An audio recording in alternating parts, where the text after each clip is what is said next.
আজকে সবার সাথে ইলিশ মাছের ঝোল রান্না ভিডিও শেয়ার করলাম। শোলা কচু দিয়ে মাছের ঝোল। আমাদের ঘরে ইলিশ মাছ শোলা কচু, বেগুন, গাটি কচু, তারপরে কাঁচকলা দিয়েই করা হয়, আলু দেওয়া হয় না। শোলা কচুটা কেটে ধুয়ে ভেজে নিয়েছি। তো অনেকটা সময় নিয়েই শোলা কচুগুলো ভাজা হয়েছে, বেশ লাল লাল করে ভেজে নিয়েছি। আর এদিকে মাছে নুন মাখিয়ে রেখেছি, কারণ রান্না করার সময় আমি রেসিপি ঠিক করে গুছিয়ে বলতে পারি না, তবুও চেষ্টা করি। মাছে নুন হলুদটা দিয়ে কাঁচা সর্ষের তেল মাখিয়ে নিয়েছি। আমি মাছ ভেজে রান্না করি না, আগে ভেজে রান্না করে খেতাম, এখন এইভাবেই খাই, শাশুমার কাছে শিখেছি। আর কাঁচা লঙ্কা, তা লঙ্কাগুলো তেমন ঝাল নেই, শুধু লঙ্কা বাটা, নুন হলুদ আর সর্ষের তেল মাখিয়ে রেখেছি মাছগুলো। আর এদিকে কচুটা বেশ লাল করে ভেজে নিয়েছি। কচু ভাজার পরে ওই কড়াতেই তেলে, সর্ষের তেলে পুরো রান্নাটা হয়েছে।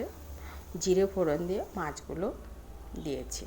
মাছগুলো এমন করে সাজিয়ে দিয়েছি যে এই পিঠটাও ভাজা হয়ে যায়, তারপরে ওই পিঠটা উল্টে দিয়েছি।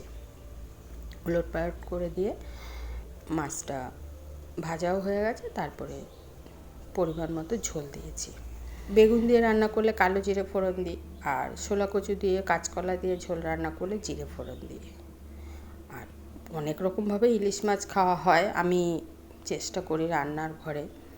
আর নামানোর আগে জিরে বাটা দিয়েছি। আগে তো গোটা জিরে শিলে বাটা হতো, এখন গুঁড়ো জিরে মিক্সিতে আরেকটু পেস্ট করে নিই। জিরে বাটাটা ঝোলটা গাঢ়ও হবে আর বেশ আলাদা একটা গন্ধ বেরোবে।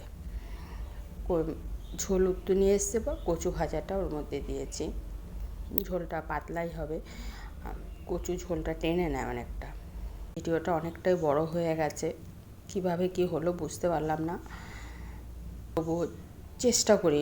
বললাম না, বলি সবসময় বলি মার খাওয়ার বয়স নেই আর শেখার কোনো শেষ নেই, ঠিক ওই রকম।